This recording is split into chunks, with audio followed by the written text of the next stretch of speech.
èèyàn mẹ́kàbọ̀ wọ́n ní wọ́n tún ti gbé passport Liam jáde wọ́n ṣe gbé passport Omowunmi jáde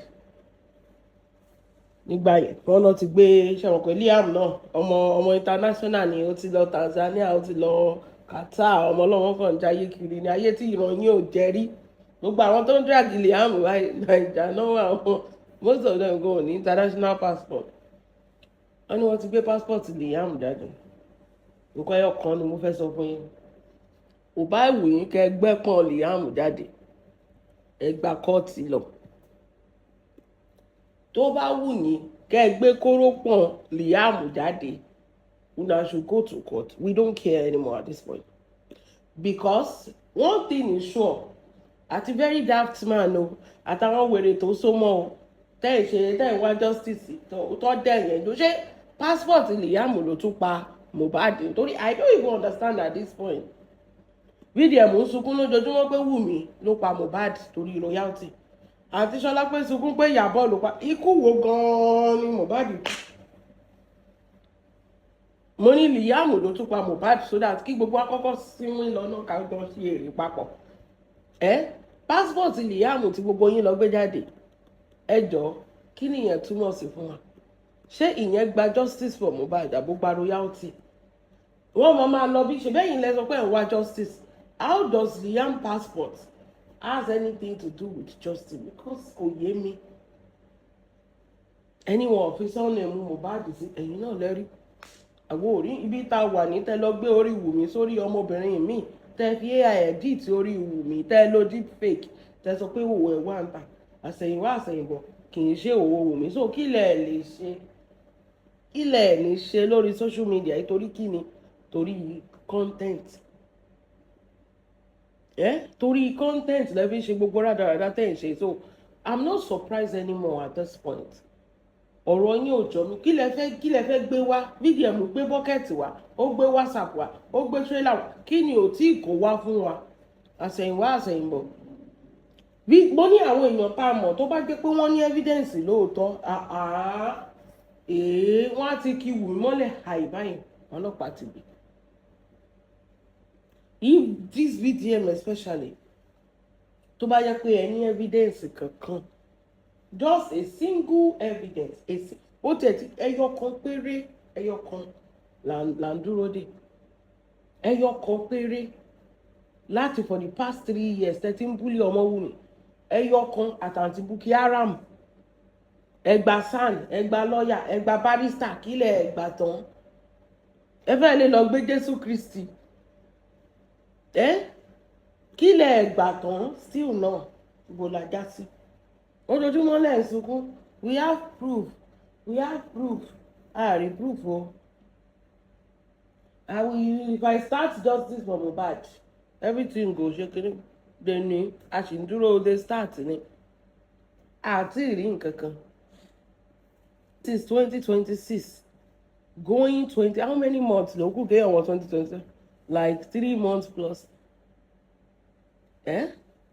how many months ló kù káwọ 2027 àtúmú ọdún tuntun VDM àtújáde àtúgbé fódà wá àtúwà parọ́ tẹ́bí bá tẹ̀ tí ń pààyàn ló máa ń jáde tí ò bá ti sówó lọ́wọ́ ẹ̀ àmọ́ lóhùn jà fún justice the same VDM tó ń sáwá sórí Facebook kò dẹ̀ mọ̀ pé ó yẹ kóun lọ sí court tó ń bá ní ẹni proof the same àti Bukky tó jókòó sí UK kò gbọ́ pẹ̀lú gbogbo owó tó gbà kó owó yẹn ò yọ proof kankan ẹ jẹ́ kó máa gbà yín ẹ jẹ́ kẹ́ bàbá Mohbad tó ń jà pitapita ṣé ó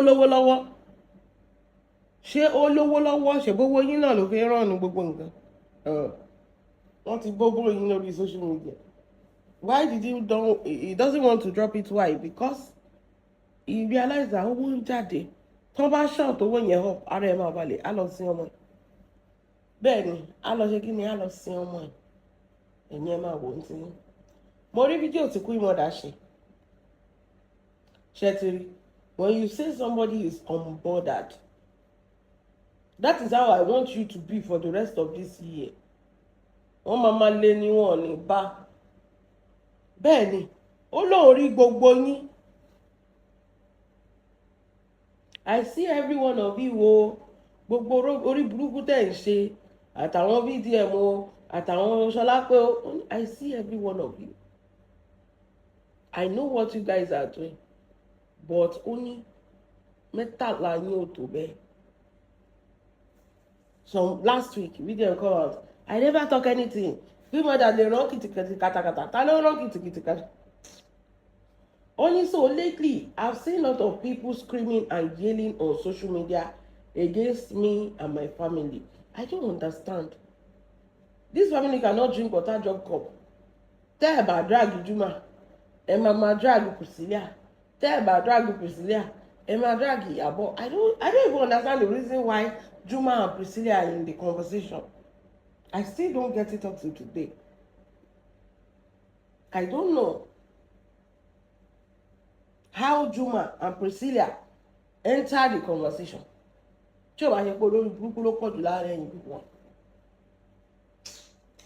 Only, but we are not moved by your shenanigans. Then, àwa ayọ̀, èmi á máa jó, máa tú kẹsẹ̀ sókè, bàbá ṣeun púpọ̀ fún mi ní tèmi. Bẹ́ẹ̀ ni,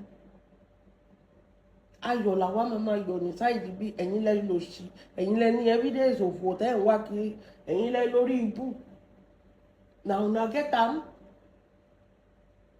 Now una get am. By law, Wùmí ọmọ rere bí iyán, ẹ sọ fún àwọn ọmọ yín kó má lóyún fún anybody. Fẹ́ ní ṣùlọ́kà, ṣe court marriage, ṣe traditional, ṣe ethnic marriage tó bá lè ṣe pẹ̀lú ọkùnrin.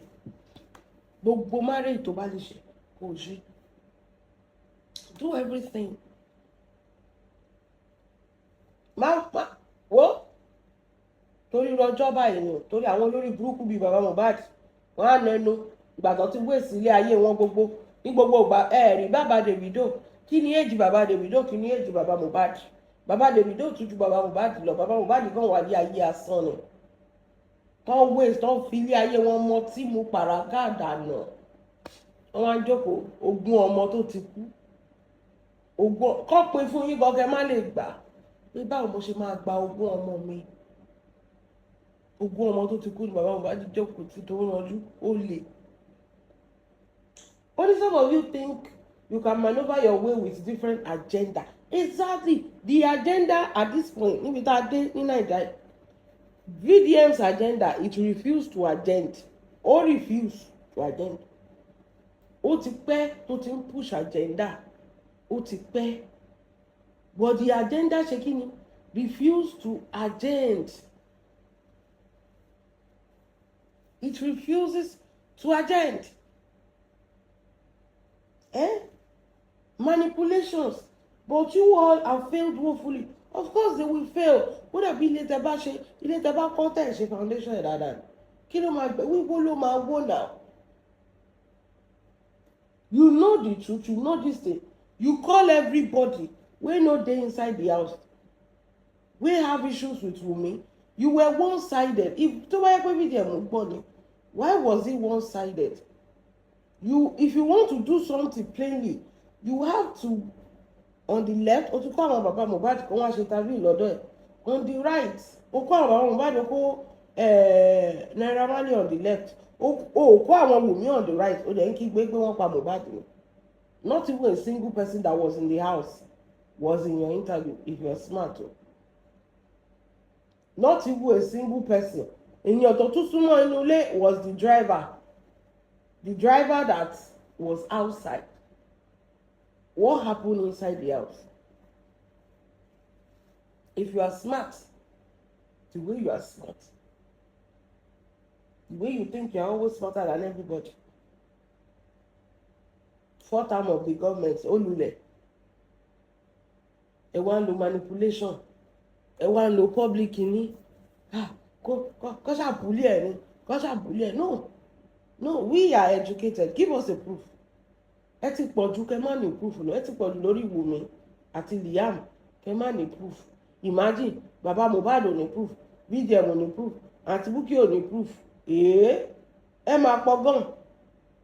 Àwọn ẹ̀yin tẹ́ ti jẹ́ olórí nìyẹn, àwọn tó tún sì wà lọ́ndà yín wọ́n pọ̀. Ẹ máa pé bíi 500. Kò dẹ̀ sí ẹ̀rí ẹyọ kan tẹ́ ẹ lè mú lẹ́yìn tá a mọ̀. No. Ẹ má ṣe bẹ́yẹn náà. kò sí èrè ẹyọ kan tẹ̀lé mú jáde you wey we know very well BVM no the agenda it has refused to attend níbi tó dé. It gives me more joy and excitement to see my enemies running mad and screaming out there. Of course, ẹ máa ké kú ni. Ẹ̀yin ọ̀tá Queen Mother, ẹ̀yin ọ̀tá Omowunmi, ẹ̀yin ọ̀tá Liam, ẹ mọ́ ké kú ni.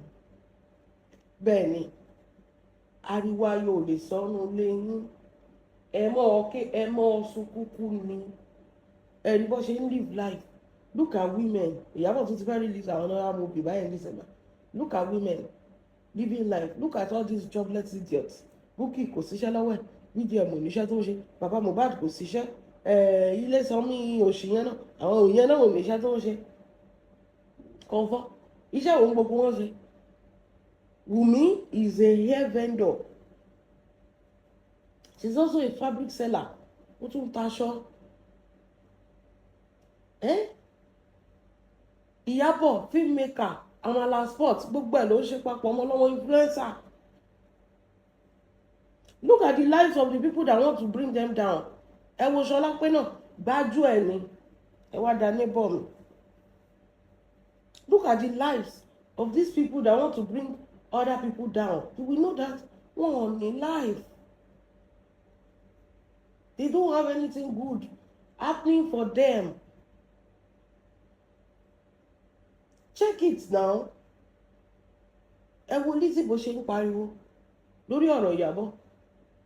Ìyábọ̀ sọ pé ọkàn ń balẹ̀. Ẹ wo bí Lizzy ṣe ń pariwo. Ọkàn ò balẹ̀. I have defeated you. Ta ló ń bá ìjà kí ni? Èèyàn tí ò bá ẹja tí wọ́n ń pariwo pé ó ti defeat you. No be juju be that. I have defeated you. You don't get anything. You are shaking kan. You are shaking kan. Nǹkan tó pariwo lójoojúmọ́ nìyẹn náà. No matter how you all try to shout or scream, we will always win. Sherry, àṣẹ ni ọ̀rọ̀ yẹn. Because lórí òótọ́ ló dúró lé lórí. Even the Bible say, wádìí ohun gbogbo dájú kò sì di òótọ́ nú ẹ̀. Gbogbo àwọn tó ń sunkún ìgbà fídíò bàbá Mohbad, Lizzy àti àǹtí Bukky, ṣé wọ́n wà nù lé? Ṣé wọ́n wádìí ohun gbogbo dájú? Were they in the house when everything happened, or they just want to push an agenda? Bíbélì gan tún sọ, wádìí ohun gbogbo dájú kò sì di eléyìí tó ń jó òótọ́ mú nínú ẹ̀. Were all these nuisance people, were they in the house? Were they in the house? Only no matter how you all try to shout or scream, we will always win because we are the light and the truth. Mo sọ kíní kan fún yín, the people that feels like we no pay Mohbad, and they feel like the Malians did not pay Mohbad, even when there are evidences of the boy crying of them beating the boy. Why will Wunmi, who is the housewife of this boy wey they beat, Liam, my money Liam, Mohbad is just like Liam with Wunmi. The provider of the house where Wunmi dey stay, òun ló sanwó lé, ó ṣe ra mọ́tò tuntun, wọn tẹ̀ tí gbádùn mọ́tò yẹn kó tó di pópó. Òun ló so oúnjẹ, òun ló sanwó oúnjẹ, òun ló fún Wunmi lówó.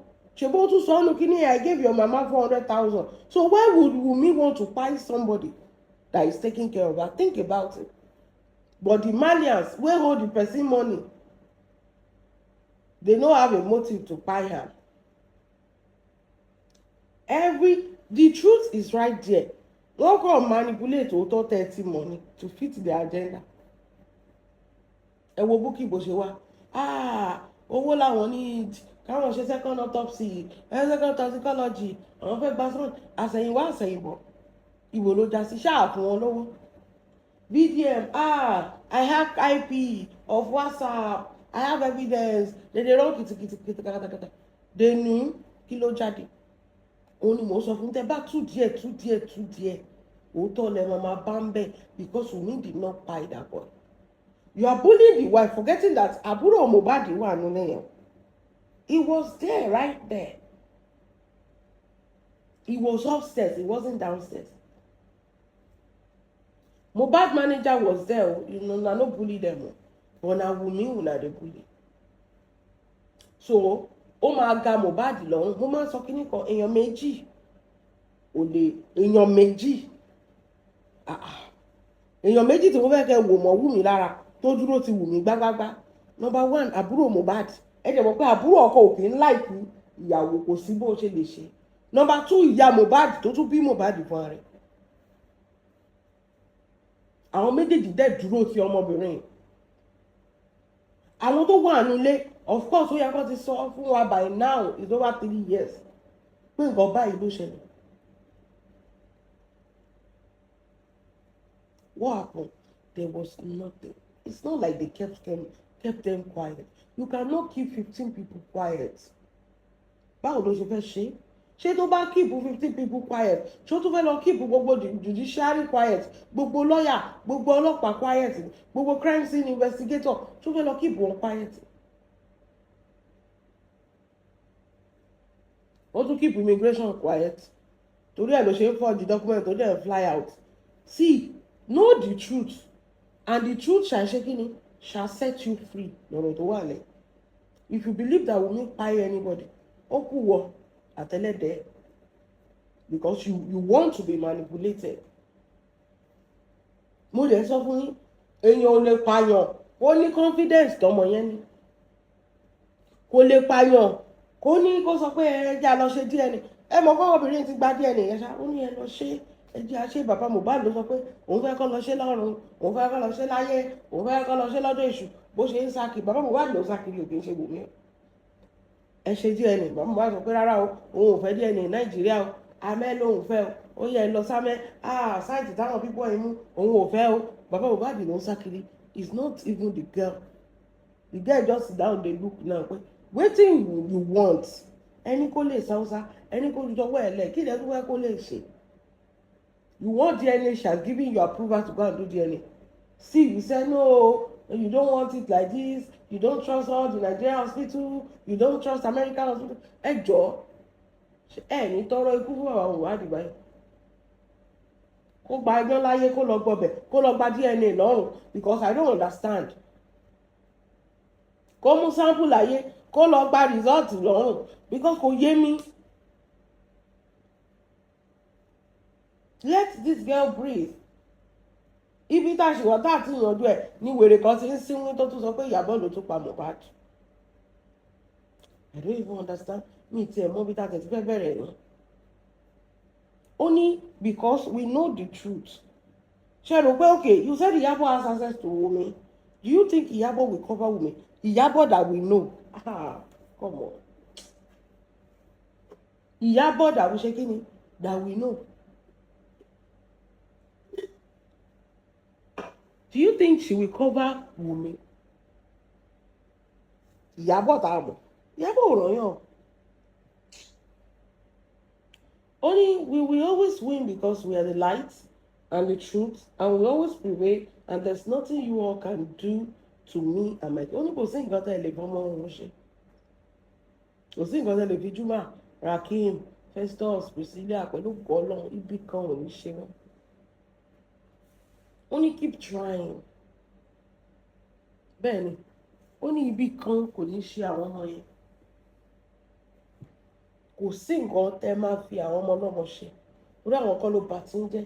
Kí lè wá nídìí àwọn kids yẹn náà, because I don't understand. Olórí burúkú kan lánàá, ìpè ló ń ṣẹ́ fún ọmọ Tanzania yẹn, Juma.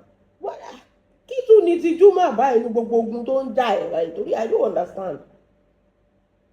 Ṣé Juma ló tún kógun jà ẹ̀? Wàá dẹ̀ máa pe Àdàbí nígbà tó ń pe Àdàbí lórí ọmọ tí ò kì í ṣọmọ Nàìjíríà, tí ò rí ẹ rí, tí ò bá sọ̀rọ̀ rí, tẹ́ ẹ̀jọ́ ṣe nǹkan kan papọ̀. Ẹjọ́ pé Àdàbí ò ní jẹ́ ẹ kulẹ̀, wọn ò ní jẹ́ ẹ sí òwò kan bú ẹlẹ́gbàá nínú ọjà. Because kò yé mi. Ìyábọ̀ say you all are too little, and if you see this post, please drop a fire emoji.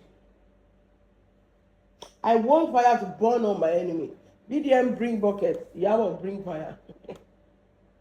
You know what I do? The buckets will go melt. Tell Ìyábọ̀ press their neck. I love her for one thing. She's not a coward. Press their neck. Let them cry. Gbé ẹsẹ̀ lé wọn lọ́rùn mọ́lẹ̀ àti Ṣọlápé kókó Ṣọlápé ọrùn Ṣọlápé tó ti bàjẹ́ yẹn tẹ́lẹ̀ ọrùn VDM ọrùn gbogbo wọn gbé ẹsẹ̀ heels ní kò wà kó gbé ẹsẹ̀ lé wọn lọ́rùn una go cry blood ní tẹ́ ẹ̀ ní proof nkankan Ìyábọ̀ ń bí lé ní Wùmí ń bí lé ní Liam ń bí lọ́la mo ní ẹ lọ gbé wóró kan Liam dájú torí pé fẹ́ trend all this they are doing is because they want to trend ebi ń pa wọn. Ẹ̀rọ kan àwọn tó ṣe justice for Mohbad they doing it from the goodness of their heart ẹ sọ fún wọn pé kọ́ pa monetization when they want to talk about Mohbad let them off monetization for the video ìpẹ̀lẹ́ tí wọ́n rí pé kò sí anybody tó máa sọ̀rọ̀ Mohbad if you are talking about Mohbad and you are honing monetization ebi ló ń pa ẹ́ you no get money.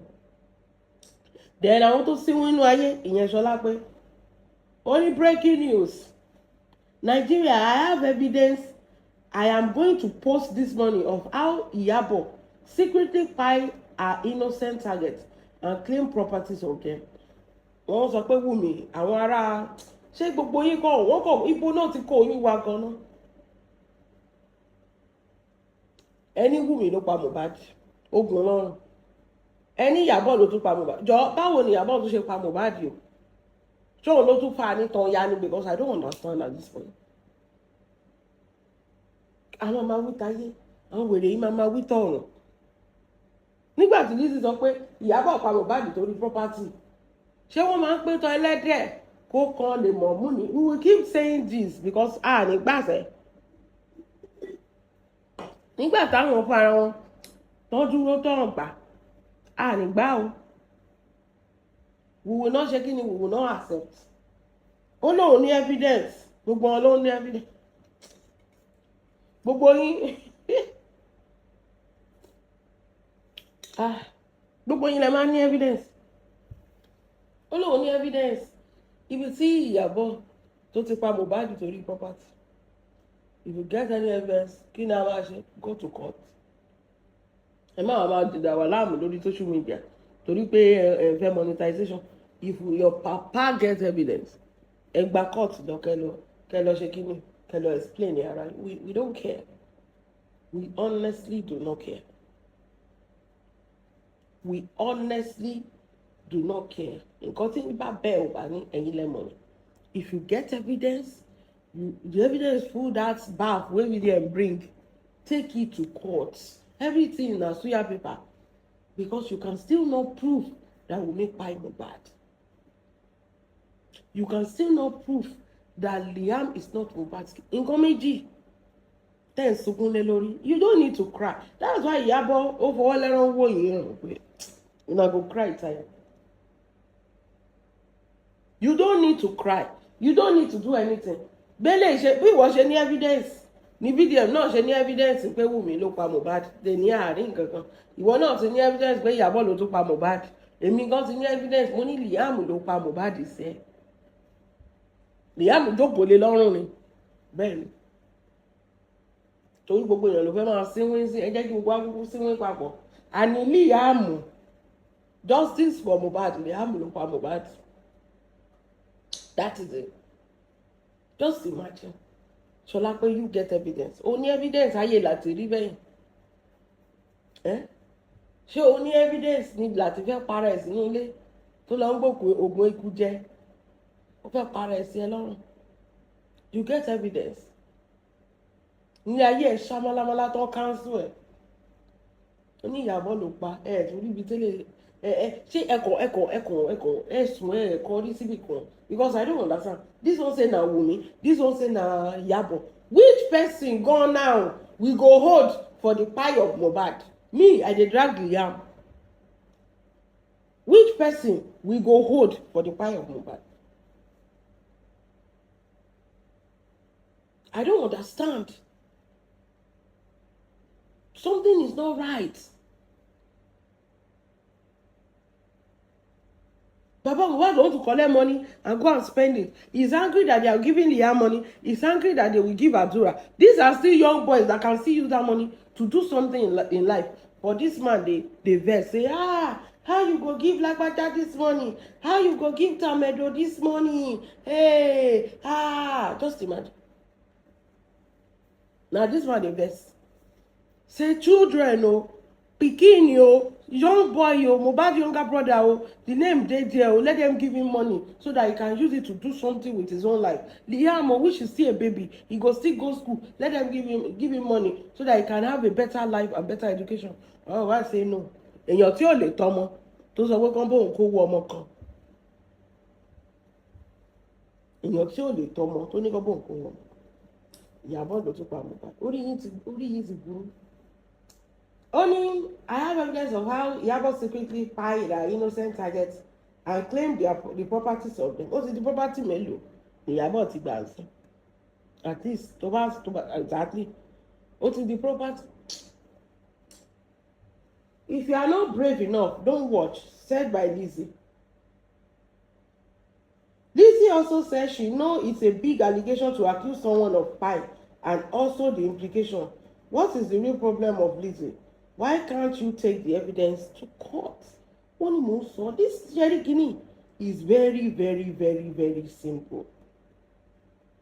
If you get evidence against Iyabo, hey, if you show up for your papa, say evidence that water against Queen Mother, against Wunmi, VDM, you go sit down, go dey sell us story instead of we know we would enter ṣebó ní bó ṣe máa ń wọlé ìjọ tí wọ́n invite Queen Mother tó invite Naira Marley tí olórí burúkú tó pè náà pé kó máa bọ̀ tó ń jẹ biskit bẹ́yàn tí ó jẹun rí ṣebó ní bó ṣe pè tó sọ pé I came for something else irọ́ ni wọ́n pè é pé kó máa bọ̀ bó ṣe ń wọlé tó ń jáde tó ń ṣe fẹ́ni pé lé dájú òun lòun wà. So you got to this time now where you get evidence. So that time too, you don't get anything. You got to this time where you get evidence now. You shaking it disappear. Just imagine. I saw this update from Ashow Blog. Ashow Blog said, Bilisi, leave Adebimpe alone. Is it by force to do fracas? And here might see. Ṣé ọ̀rọ̀ mọ̀mí ọmọ mi ni ẹ má pa fún mi. Ó máa dẹ́tì by December lórí social media ẹ má lọ bí kankan.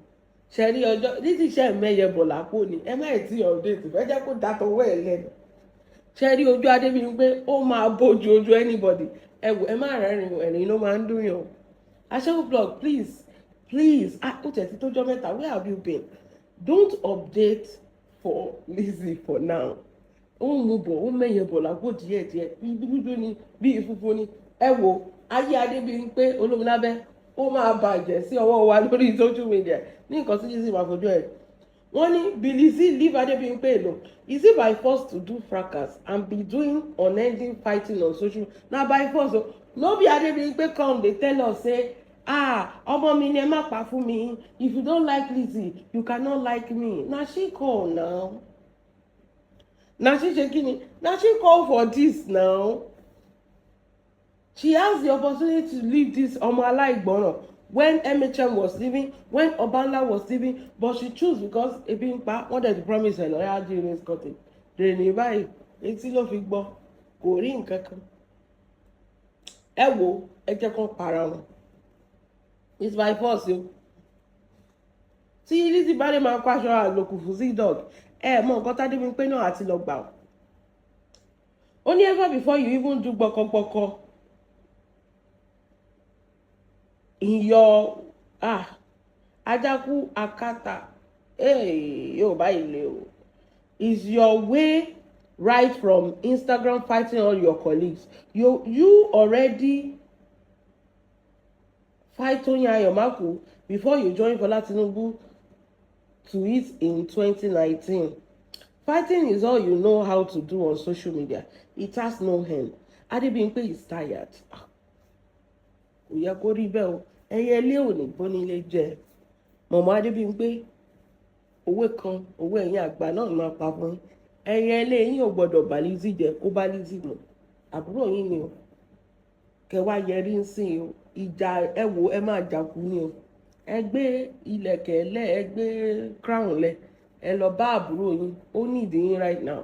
ẹ lọ bá ja ogun kẹjẹgun bíi ti Fáráò ẹ gbọ́dọ̀ kú sójú ogun bẹ́ẹ̀ ni nǹkan tó ń pè ní pé láìkí Lizzy nìyẹn kì í ṣe pé má jogún dáàrin ẹ máa sá padà pé ẹ̀jà mọ́ ẹ gbọ́dọ̀ kú sójú ogun kẹ́ ẹ parẹ́ sínú òkú pupa bẹ́ẹ̀ ni àtòun àtàwọn ọmọ ogun ẹ̀ gbogbo àwọn warriors gbogbo wọn máa parẹ́ ní sínú òkú wọn máa ṣègbè sínú òkú pupa how dare Adébímpé èmi kan fẹ́ jà fún Lizzy tell Lizzy pé máa jó lọ mọ̀ wẹ̀ yẹn ó dẹ̀ wá dáàrin ọ̀nà when Lizzy needed her the most now Adébímpé dẹ̀ turn back tó bá jẹ́ ìṣẹ́ máa gbàdúrà ẹ̀ ṣé ó easy ni mọye tó bá bẹ̀rẹ̀ sí ń ṣe àkáǹtì oye tí Adébímpé ti gbà lọ́wọ́ ẹ̀ ṣé ẹ wo ẹ ṣe fọmọdé ilẹ̀ Lizzy bójú woman yẹn jẹ́ ó easy ni everybody that supported this because they have something they want to take they want to collect from you Davina náà ti ń support yìí sìn ó kígbe sequence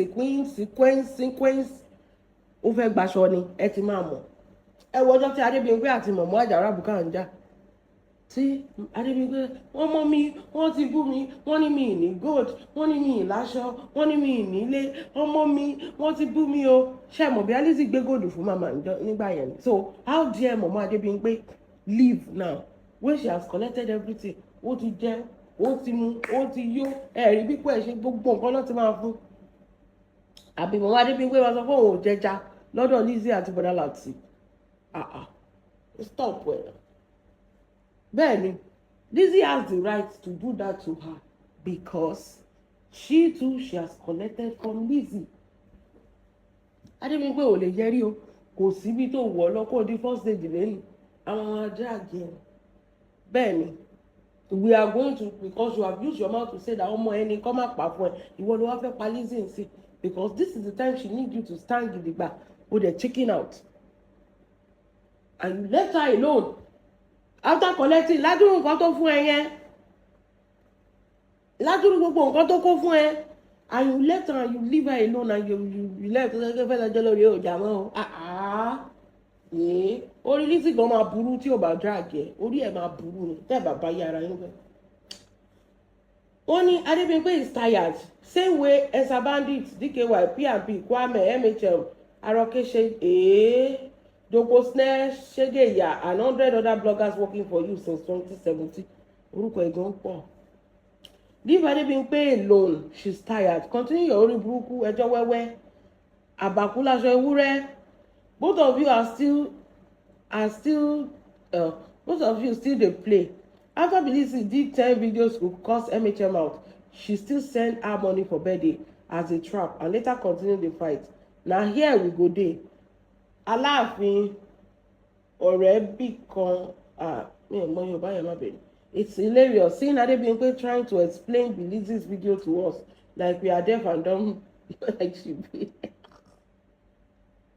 The fear of Lizzy is the beginning of wisdom. Kò ní explain she go dey explain. Adébímpé wà lórí hot seat bá ṣe ń sọ̀rọ̀ yìí. She go dey explain tire. She go dey explain. Kò ní explain pé ta ló bí wọ́n bí gùdù mọ̀ fádẹ́ kò máa explain. Ó máa ṣàlàyé kú ni. Ó máa ṣe kí ni? Ó máa ṣàlàyé kú ni kò sí nǹkan tí anybody lè tẹ̀lé ṣe sí. Ẹ wo ẹ gbàgbé kò sí nǹkan tí anybody lè ṣe sí. She go dey explain every time. So ẹ jẹ́ kó para wọn lórí ìtì. Ẹ jẹ́ wọ́n ṣe Lizzy ṣe kí ni lélẹ́yìí preambush lélẹ́yìí Lizzy tá a mọ̀ Lizzy tẹ́ ẹ mọ̀ lánàá ọgọ́ tó dé ní ṣé àsọfádé bí n pé gbogbo gbà yẹn ọmọ mi ni ẹ má pa fún mi ọmọ mi ni ẹ fi sílẹ̀ ọmọ mi ni òun àtọkọ ẹ̀ Adébímpé how market ọ̀bí